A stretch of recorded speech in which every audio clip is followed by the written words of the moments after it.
सोच तो प्रधानमंत्री जी ने कहा था कि कुत्ते का बच्चा भी अगर गाड़ी के नीचे आता तो हमारा हृदय हिल जाता है, लेकिन मुसलमान का बच्चा तलवार के नीचे आ रहा, हृदय नहीं हिल रहा। मुसलमान का बच्चा मीडिया ट्रायल भुगत रहा, मुसलमान पूरे मीडिया का माहौल आपने हिंदू मुसलमान बनाकर रख दिया। भारत का संविधान भारत के राजधानी में जला दिया जाए, क्यों नहीं हो रहा? तो राजनेताओं को भी पता है हमें वोट चाहिए, साम दाम दंड भेद, दुनिया इधर से उधर हो जाए, गरीब मरे तो मरे, मुसलमान मरे तो मरे, दलित मरे तो मरे, बाहर में जाए। हमारे दुकानों को दिन में लूटा जा रहा, हमारे मकानों को जलाया जा रहा, हमारे लोगों को मारा जा रहा और सरकार मौन है। अल्पसंख्यकों के मन की बात भी सुनिए आप।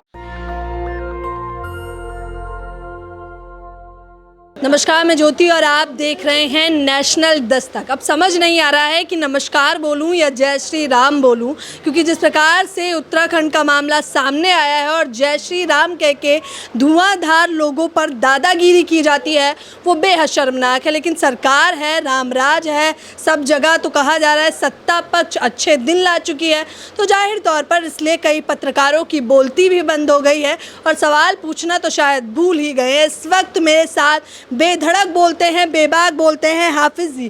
क्या कहना चाहेंगे इस मसले पर?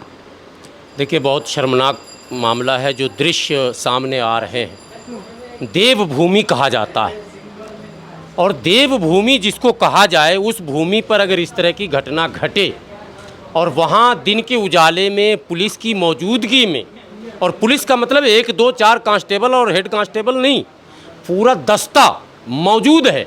और ये मुट्ठी भर जो चिंटू जिसको हम कहते हैं, ये मुट्ठी भर, पहले मैं इनको चुटकी भर कहता था, अब ये मुट्ठी भर हो गए हैं। डर ये है कि कहीं ये बढ़ते जा रहे हैं, बढ़ रहे हैं। ये चुटकी भर थे, अब मुट्ठी भर हो गए हैं। डर ये है कि सरकार अगर इसी तरह से मौन धारण करती रही तो इनकी तादाद और बढ़ेगी, जो चिंता का विषय बनेगा।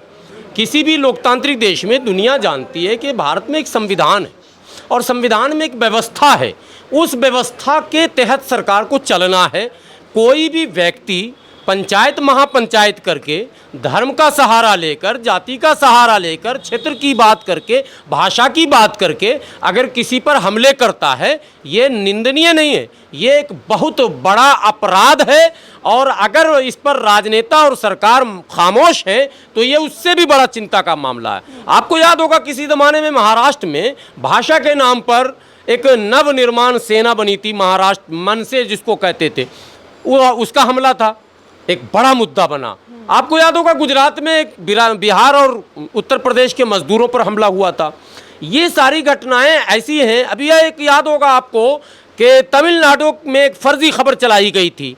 एक पत्रकार है बिहार का, जो मतलब वो जिसको बिहार भी बताया, आप फिर सन ऑफ बिहार आप भी कह रहे हैं, बेटा कलंक ऑफ बिहार। हम नहीं कह रहे हैं, तब वो खुद को बताते हैं कि वो बिहार के बेटे। वो कलंक ऑफ बिहार जो था, उसने एक फर्जी खबर चला दी और इतना एडिट करके चलाया कि लोगों ने उसको सच माना। अंजाम देखिए बिहार सरकार का कारनामा, और तमिलनाडु सरकार को देखिए, उसने उस पत्रकार को अंजाम तक पहुंचाया, उसकी हैकड़ी निकाली और क्या कहते हैं, राष्ट्रीय सुरक्षा कानून के तहत उसको बंद किया गया। आज तक वो जमानत के लिए धक्के खा रहा। लेकिन इसी तरह की घटना और राज्यों में घट रही है, सरकार कोई कार्रवाई नहीं कर रही है। लेकिन उत्तराखंड तो देवभूमि बताई जा रही है, बताते हैं कि वहाँ तो देवता निवास करते हैं, भगवान निवास करते हैं। तो भगवान ही न्याय दे दें अल्पसंख्यकों को। भगवान तो सबके होते हैं, भगवान तो किसी एक के होते नहीं हैं। अगर भगवान भी सबके अलग अलग होते हैं तो भगवान ही लड़ लें आपस में। अगर हिंदुओं के भगवान अलग हैं, मुसलमानों के अलग हैं, सिखों के अलग हैं, ईसाइयों के अलग हैं, जैनियों के अलग हैं, तो कभी आपने आसमान पर कहीं झगड़ा होते देखा है क्या? कहीं युद्ध हुआ है क्या? कहीं जब बताइए कि भगवान में जंग हो रहा है, मुसलमान का भगवान एक तरफ खड़ा हो, अल्लाह भगवान, जो मैं एक रफली बात कर रहा हूँ भारतीय भाषाओं में, ये कोई मजहबी भाषा नहीं बात कर रहा हूँ, आम लोग इस बात को समझें कि कोई मुसलमानों के तरफ से कोई खुदा, अल्लाह, भगवान, ईश्वर कुछ भी खड़ा हो, तलवार लाठी बंदूक कुछ भी लेकर, और हिंदुओं की तरफ से खड़ा हो, सिखों की तरफ से युद्ध हो गया, ऐसा है कहीं? आज तक सुना आपने? आसमान में कभी सुना कि बारिश हुई हो, हिंदुओं के मोहल्ले में बारिश हो गई, मुसलमानों के मोहल्ले में नहीं? ऐसा हुआ कभी? आंधी आया हो, तूफान आया हो, हिंदू का घर उड़ गया या मुसलमान का उड़ गया, हिंदू का बच गया, कहीं ऐसा सुना आपने? सैलाब आया हो और मुसलमान का घर डूब गया, हिंदू का बच गया, ऐसा कहीं सुना आपने? कहत आया हो, कोरोना आया हो, मुसलमान मर गया और हिंदू बच गया, ऐसा कहीं सुना आपने? इसका मतलब इस धरती का निर्माता श्रेष्ठ जो है, इस धरती का चलाने वाला जो है, इस लोगों को पैदा करने वाला जो, वो तो एक ही है ना। आप कह रहे हैं कि धर्म के नाम पर राजनीति की जाती है और भारत में रहते हैं, यहाँ तो राजनीति का मुद्दा शिक्षा, स्वास्थ्य, रोजगार नहीं बल्कि धर्म बताया जाता है, और क्योंकि धर्म में जनता बरगला भी जाती है। देखिए, भारत न आस्थाओं का देश है, धर्म प्रधान देश है। निसंदेह धर्म से बड़ा सेंटिमेंटल कनेक्शन है लोगों का, भावनात्मक लगाव, भावनात्मक लगाव है, ये सबको पता है। तो भावनाओं को आपने टटोल लिया। ये बड़े सेंटिमेंटल लोग होते हैं, सेंसिटिव हैं, ज़रा सा छेड़ दोगे ना बस मामला भड़क जाएगा। भारत का संविधान भारत के राजधानी में जला दिया जाए, क्यों नहीं हो रहा? जिस संविधान से पूरा देश चल रहा। लेकिन अगर मस्जिद मंदिर का मसला आ जाए, अभी आपने एक बड़े मक्कार एंकर का खबर देखा होगा, बुलंदशहर में एक मंदिर में मूर्ति तोड़ दी गई। मूर्ति तोड़ने वाला कोई पियक्कर शराबी हिंदू था और एक मक्कार एंकर ने, देशद्रोही एंकर ने बगैर जांच पड़ताल किए उसको खबर चला दिया कि मुसलमानों ने मूर्ति तोड़ दी। जलते जलते बच गया। मैं बधाई देता हूं बुलंदशहर की पुलिस को, पदाधिकारी को, कि उसने मुजरिम को पकड़ लिया, पता चल गया, वरना क्या होता अंजाम? बुलंदशहर जल जाता। ये जलाने वाले लोग जो देश में है, सेंटिमेंटल अटैक करते हैं, ये भावनाओं से खेलते हैं। तो राजनेताओं को भी पता है हमें वोट चाहिए, साम दाम दंड भेद, दुनिया इधर से उधर हो जाए, गरीब मरे तो मरे, मुसलमान मरे तो मरे, दलित मरे तो मरे, बाहर में जाए कुछ भी, हमें ये चीजें तो कांग्रेस राज में होती थी, बस थोड़ा कम हुआ करती थी, अब ज्यादा। सारी पॉलिटिकल पार्टियों ने, कांग्रेस भी कोई भी नीति बनाती है तो वो अपने वोट के लिए बनाती है, वो भी देश के लिए नहीं बना रही। अगर बनाई होती तो 75 वर्षों में हम आज यहाँ नहीं होते। हम तो रजिस्टर्ड वोटर थे ना, अल्पसंख्यक भारत का रजिस्टर्ड वोटर था, लिखा हुआ एकदम डंके की चोट पे। टिकट दो ना दो, इनको कानूनी सुरक्षा दो न दो, इनको नौकरी दो न दो, इनको कोई भी सहायता दो न दो, वोट फिर भी देंगे। जब हमने 70 वर्षों तक तमाम पार्टियों को वोट दिया, कांग्रेस समेत तमाम सेकुलर पार्टियों को वोट दिया, हम आज भी अगर धक्के खा रहे हैं, आज भी अगर देवभूमि से हम निकाले जा रहे हैं, तो केवल भारतीय जनता पार्टी इसका मुजरिम नहीं है, बल्कि वो तमाम पार्टियां मुजरिम हैं जिनको हमने 70 वर्षों तक वोट दिया। आज 75 वर्ष आज़ादी के हो गए, हम अमृत महोत्सव मना रहे हैं और हमारे लोग बोरिया बिस्तर उठाकर रफू चक्कर हो रहे हैं और पलायन कर रहे हैं। हमारे दुकानों को दिन में लूटा जा रहा, हमारे मकानों को जलाया जा रहा, हमारे लोगों को मारा जा रहा और सरकार मौन है। ये परिस्थितियां एक दिन में निर्मित नहीं हुई हैं, एक दिन में माहौल ऐसा खराब नहीं हुआ। ये धीरे धीरे धीरे तमाम पार्टियों की गलत पॉलिसियों का ये नतीजा है। तमाम जश्न मनाइए, आप लोग जश्न मनाइए। मन की बात को 100 एपिसोड हो गए, अमृत काल में जी रहे हैं आप लोग, अमृत काल चल रहा है। मैं प्रधानमंत्री जी से आपके चैनल के माध्यम से कहता हूं, अल्पसंख्यकों के मन की बात भी सुनिए आप। और अगर आप सबके मन की बात सुनते हैं, सबका साथ सबका विकास नारा नहीं, सबका साथ यही है कि अल्पसंख्यक अगर दिन के उजाले में पुलिस की मौजूदगी में भगाए जाएंगे, ये कैसा साथ है भाई? प्रधानमंत्री जी की छवि पूरी दुनिया में बन रही है, मोदी के नारे लग रहे हैं अमेरिका और फ्रांस और रूस में। अगर ये खबरें चलेंगी और चल रही हैं, विदेशी मीडिया चला रहा है इस खबर को, तमाम वो चैनल जो है, जो विदेशी, अल जजीरा चला रहा, BBC चला रहा, मैं नाम ज्यादा लेना नहीं चाहता, तमाम विदेशी चैनल में खबरें चल रही हैं। क्या मैसेज जा रहा? प्रधानमंत्री जी की छवि नहीं खराब हो रही है, भारत की छवि खराब नहीं हो रही है? क्या आप देख रहे हैं कि भारत में ऐसा हो रहा, अल्पसंख्यकों के साथ राहुल गांधी सारी छवि विपक्ष खराब करता है, मोदी जी एकदम साफ छवि वाले व्यक्ति हैं। तो धामी जी को मोदी जी क्यों नहीं कह रहे हैं राजधर्म का पालन करने? सोच तो प्रधानमंत्री जी ने कहा था कि कुत्ते का बच्चा भी अगर गाड़ी के नीचे आता तो हमारा हृदय हिल जाता है, लेकिन मुसलमान का बच्चा तलवार के नीचे आ रहा, हृदय नहीं हिल रहा। ये मुद्दा है ना असल, कि आपको कुत्ते का बच्चा गाड़ी के नीचे आया तो आपका हृदय हिल गया, आप